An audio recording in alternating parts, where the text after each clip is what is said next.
पैसे, इतना पैसे।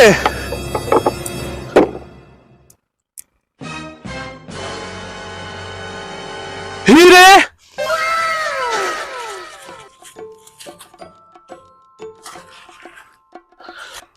अभी जाकर मालिक को बताता हूँ। आपको ये नहीं लेनी? चलो कोई बात नहीं, मेरा पूरा भट्ठा ईंटों से भरा हुआ है, मैं आपको और दिखा देता हूँ। हम अपना बंगला बनवा रहे हैं, हमें ईंटों की सख्त जरूरत है। हाँ हाँ, आपको जितना जरूरत है हम आपको दे देंगे, 1 नंबर क्वालिटी की ईंट है ये। मालिक ये देखिए, मैं ईंटें बना रहा था, मिट्टी के ढेर से पैसे और हीरे निकल आए। अरे बाकी ये तो असली हीरा है। उधर देख रहे उनको क्या मिला है? मालिक मिट्टी के ढेर से इतने पैसे और कीमती हीरे कैसे निकल सकते हैं? अरे बेवकूफ, 1947 से पहले यहाँ हिंदू रहते थे, उनके बड़े बड़े महल्लात थे, वो अपना खजाना जमीन में छुपा दिया करते थे। 1947 में पाकिस्तान और हिंदुस्तान की जंग छिड़ गई थी, हिंदू यहाँ से भाग गए थे, जल्दी में वो अपना खजाना नहीं निकाल सके थे। लगता है ये वही खजाना है, वहाँ अरबों रुपए का खजाना छुपा हुआ है। आपको वो जगह याद है? लगता है इनके हाथ बहुत पुराना खजाना लग गया है।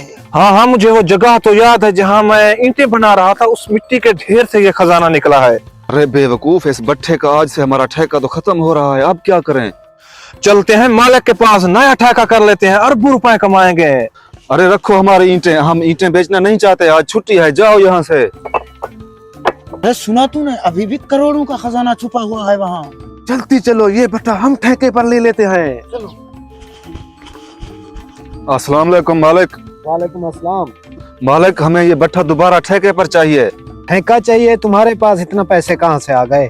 मालिक आजकल हमारा कारोबार अच्छा जा रहा है, इसलिए सोचा ये भट्ठा दोबारा ठेके पर कर लेते हैं। तो फिर ठीक है, मैं आपको दोबारा भट्ठा ठेके पर दे देता हूँ। इस बार पैसे 10 लाख लूंगा। चाहे जितना भी हो हम देने को तैयार है, करोड़ों रुपए कमाएंगे, करोड़ों रुपए। रुको मालिक, ये बेटा हम ठेके पर लेना चाहते हैं, हम आपको 15 लाख देंगे। तो ठीक है, फिर जो मुझे ज्यादा पैसे देगा मैं भट्ठा उसी को दे दूंगा। ये लो मालिक, पूरा 15 लाख है। तो ठीक है, फिर आज के बाद ये भट्ठा तुम्हारे हवाले।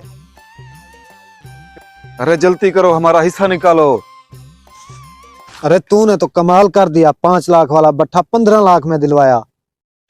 जब तक लालची लोग जिंदा है, हम भूखे नहीं मरने वाले।